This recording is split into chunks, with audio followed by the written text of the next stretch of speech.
Hi, and welcome to this morning's early global view. It is currently Friday, February 19th at 5:30 a.m. And we're coming to you a bit early today because we wanted to put this up prior to this morning's U.S. CPI and real earnings figures in the U.S. That's the last data of the week. Speaking of data, it just remains weak all around.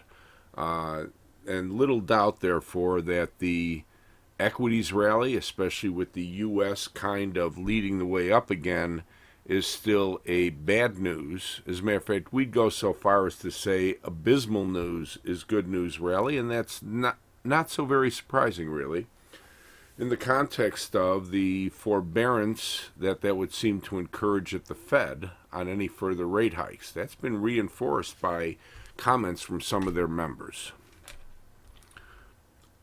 So we have to ask, what does all this mean to the markets? And we're going to make an initial note right here that we're going to mention some longer term areas, but for the longer term, as in monthly charts, we refer you back to Tuesday's global view, just to keep this analysis before the early U.S. trading today a bit more concise.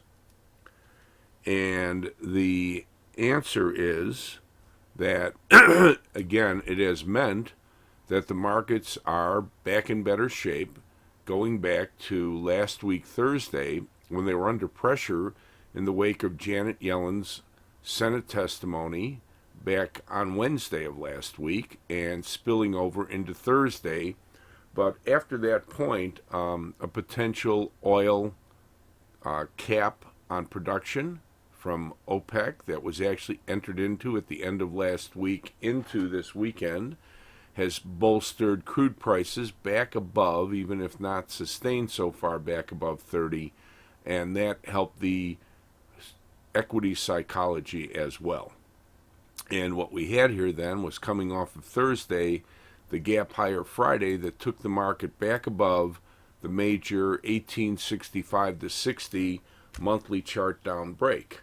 Now, we've seen these cleanouts above down breaks before in many bear markets, and the news has just been abysmal all week this week, starting Monday before the U.S. was even trading due to the Monday President's Day holiday here. But coming in on Tuesday, when you gap higher, it leaves and push back above the 1875 to 77 area and up break at 1886 more or less. The gap higher on Wednesday left the market up above 1895 to 1902, and that was able to feed on itself, but so far only testing and stalling into the 1925 to 1932 resistance. Now, coming under some pressure early on Thursday, the market left a down break up at 1922.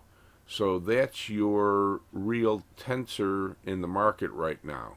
Can it get back above the 1922 and ultimately 1925 to 32 to push up to higher resistances up around 1950 and the 1958 to 62 area, and ultimately the big resistance is up at 1970 to 75.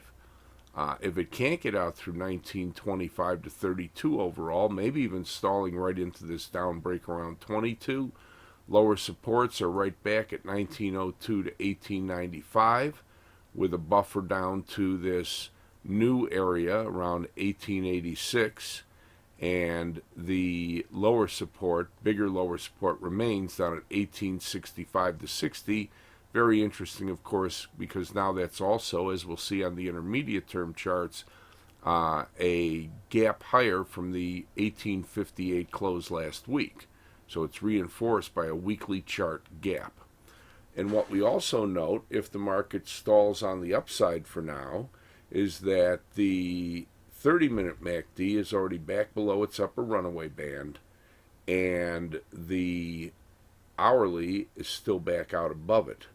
So we have to see if we get enough further weakness to put this back into its below its below its upper runaway band. If it does, it speaks of a diffusing of upside momentum that at least might bring a test of the immediate lower support back into 1902 to 1895, or possibly even this upbreak at about the 1886 area.